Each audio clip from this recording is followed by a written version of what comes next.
श्री स्वामी समर्थ. स्वागत आहे तुम्हा सगळ्यांचं श्री स्वामी समर्थ कृपा या माझ्या मराठी यूट्यूब चॅनलवर. स्वामी महाराज तुमच्या सर्व चांगल्या इच्छा पूर्ण करोत हीच स्वामींच्या चरणी प्रार्थना करते आणि आज या नवीन व्हिडिओला सुरुवात करते. फाल्गुन शुक्ल चतुर्दशी म्हणजेच 13 मार्च 2025 रोजी आलेली आहे होळी. याला हुताशनी पौर्णिमा असं सुद्धा म्हणतात. होळीच्या या दिवशी आपल्या आयुष्यात जी काही संकट आहेत, आपल्या घरात जी नकारात्मकता आहे, आपले जे काही शारीरिक आणि मानसिक कष्ट आहेत त्यांचं दहन करण्यासाठी अतिशय महत्त्वाचा दिवस आहे. बघा, आपण संसारिक माणसं आहोत, आपल्याला खूप अडचणी असतात, शारीरिक कष्ट असतात, मानसिक ताणतणाव असतात, संसारिक अडचणी आहेत. या सर्वांवर मात करून होळीच्या रात्री आपल्याला काही उपाय करायचे आहेत.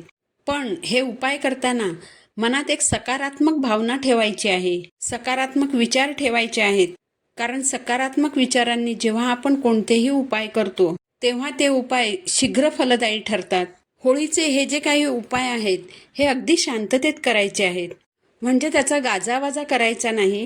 तुम्ही जे उपाय करणार आहात ते कुणालाही कळू द्यायचं नाही. बघा, आपलं आरोग्य आहे ना, हीच आपली मोठी संपत्ती आहे. तर आपलं आरोग्य चांगलं राहावं यासाठी एक अतिशय प्रभावी उपाय मी तुम्हाला आता सांगणार आहे. बघा, तुमच्या घरात एखादं लहान बाळ असेल आणि ते जर वरचेवर आजारी पडत असेल तर त्या बाळासाठी सुद्धा तुम्ही हा उपाय करू शकता. तर या उपायासाठी तुम्ही थोडीशी कडुनिंबाची पानं घ्या, याच्या जोडीने 7 लवंग घ्या. लवंग चांगल्या असाव्यात, अखंड असाव्यात. अखंड म्हणजे ज्या लवंगांना फूल असतं अशा 7 लवंग घ्या आणि एक कापराची वडी घ्या. या सगळ्या वस्तू आपल्या उजव्या हातात घ्यायच्या आणि स्वतःवरून उतरवायच्या. या वस्तू स्वतःवरून उतरवताना घड्याळाच्या काट्याच्या दिशेने 7 वेळा उतरवायच्या. घरातील लहान बाळावरून जर हा उतारा करायचा असेल तर घरातील मोठ्या व्यक्तीने लहान मुलावरून ह्या वस्तू 7 वेळा उतरवायच्या. हा उपाय जो आहे हा आपल्या घरातच करायचा आणि या वस्तू स्वतःवरून उतरवल्यानंतर स्वतःच नेऊन होळीच्या अग्नीत टाकायच्या आणि लवकर शारीरिक आराम पडावा यासाठी होळीला प्रार्थना करायची. यानंतर आपल्याला दुसरा उपाय करायचा आहे. बघा, आपल्याला नेहमीच थोडीफार शत्रूंची बाधाही असतेच. यामध्ये हितशत्रू पण असतात, आपल्या शेजारी पाजारी असतात, आपल्या ऑफिसमध्ये असतात. तर हा शत्रूंचा त्रास कमी व्हावा यासाठी होळीच्या दिवशी आपल्याला उपाय करायचा आहे. काय करायचं तर 7 गोमती चक्र आपल्या उजव्या हातात घ्यायची आणि पेटत्या होळीसमोर उभं राहून प्रार्थना करायची. प्रार्थना करायची की शत्रूने माझ्या जीवनात कोणतीही बाधा टाकू नये, माझ्या मनातील सर्व कामं व्यवस्थित पूर्ण होऊ देत, माझ्या कामात कोणतीही अडचण येऊ देऊ नको, अशी मनापासून प्रार्थना करून हातातील गोमती चक्र पेटत्या होळीमध्ये टाकायची. यानंतर आपल्याला तिसरा उपाय करायचा आहे. बघा, काही लोक असे असतात की त्यांच्यावर सतत संकट येत राहतात, त्यांच्या आयुष्यात सतत काही ना काही दुर्घटना घडत राहते. अशी जर सतत तुमच्यावर संकट येत असतील तर काय करायचं की होळीच्या दिवशी 5 लाल गुंजा घ्यायच्या, 5 काळ्या गुंजा घ्यायच्या आणि एक शेंडीवाला नारळ घ्यायचा.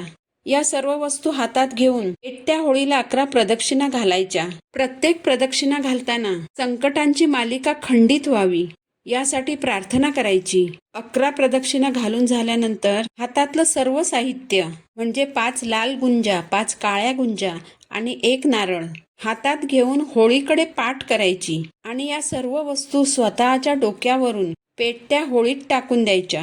असं केल्यामुळे येणारी जी सर्व संकट असतात ती सर्व संकट होळीत जळून जातात. यानंतर आपल्याला चौथा उपाय करायचा आहे. बघा, बरेच लोक असे असतात त्यांच्या कुंडलीमध्ये ग्रहदोष असतो. तर हा जो उपाय आहे हा एखाद्याच्या कुंडलीत जर राहूचा दोष असेल त्यासाठी हा उपाय करायचा आहे. जर एखाद्या व्यक्तीला राहूचा दोष असेल तर सुका नारळ जो असतो त्या नारळाची अर्धी वाटी घ्यायची. तर सुक्या नारळाची अर्धी वाटी घेऊन त्या वाटीत थोडंसं गूळ टाकायचं आणि त्यात थोडंसं गोडे तेल टाकायचं. यानंतर ज्या व्यक्तीला राहूचा दोष आहे त्या व्यक्तीच्या अंगावरून ही नारळाची वाटी 7 वेळा घड्याळाच्या काट्याच्या दिशेने उतरवायची. हा उपाय देखील घरातच करायचा आणि नंतर ही वाटी नेऊन होळीमध्ये म्हणजे पेटत्या होळीमध्ये टाकून द्यायची.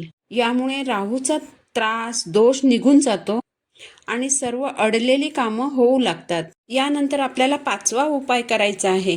बघा, कधी कधी काय होतं, घरात सतत आजारपण चालू राहतं. म्हणजे घरातील एखादी व्यक्ती किंवा घरातलं लहान मूल सतत छोट्या छोट्या आजारांनी त्रस्त राहतं. म्हणजे बघा, या आठवड्यात समजा सर्दी झाली, पुढच्या आठवड्यात खोकला येईल, त्याच्यानंतरच्या आठवड्यात ताप येईल. तर घरातील एखादी व्यक्ती जर अशी नेहमी छोट्या छोट्या आजारांनी त्रस्त राहत असेल, तर काय करायचं?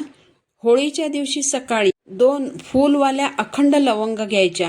त्या 2 लवंग देशी तुपात सकाळी भिजवून ठेवायच्या आणि संध्याकाळी जेव्हा होळी पेटवली जाईल तेव्हा काय करायचं? एक विड्याचं पान घ्यायचं आणि एक बत्तासा घ्यायचा आणि त्यावर सकाळी देशी तुपात भिजवलेल्या ज्या 2 लवंग असतात त्या 2 लवंग त्यावर ठेवायच्या. हे सर्व साहित्य उजव्या हातात घ्यायचं आणि जी व्यक्ती सतत आजारी राहते तिच्या डोक्यापासून पायापर्यंत 7 वेळा घड्याळाच्या काट्याच्या दिशेने या वस्तू उतरवायच्या आणि नंतर या वस्तू पेटत्या होळीत टाकायच्या. यानंतर दुसऱ्या दिवशी काय करायचं? त्याच होळीची थोडीशी राख घेऊन यायची. ती रक्षा किंवा ते जे होळीचं भस्म असतं, तर हे भस्म ज्या व्यक्तीच्या अंगावरून उतारा केला होता त्याच व्यक्तीच्या अंगाला लावायचं आणि मग गरम पाण्याने स्नान करायचं. यामुळे आजाराचा जो सतत त्रास होतो तो त्रास कमी होतो. हे उपाय करताना ह्या उपायांवर श्रद्धा ठेवायची, मनात सकारात्मक विचार ठेवायचे आणि या उपायांनी मला बरं वाटणार आहे ही भावना मनात ठेवायची. तर हे अगदी साधे सोपे उपाय आहेत जे तुम्ही होळीच्या दिवशी आवर्जून करा. तुम्हाला नक्कीच याचा फायदा होईल. तर झालेली सेवा मी महाराजांच्या चरणी अर्पण करते. पुन्हा भेटू नवीन व्हिडिओ सोबत. श्री स्वामी समर्थ.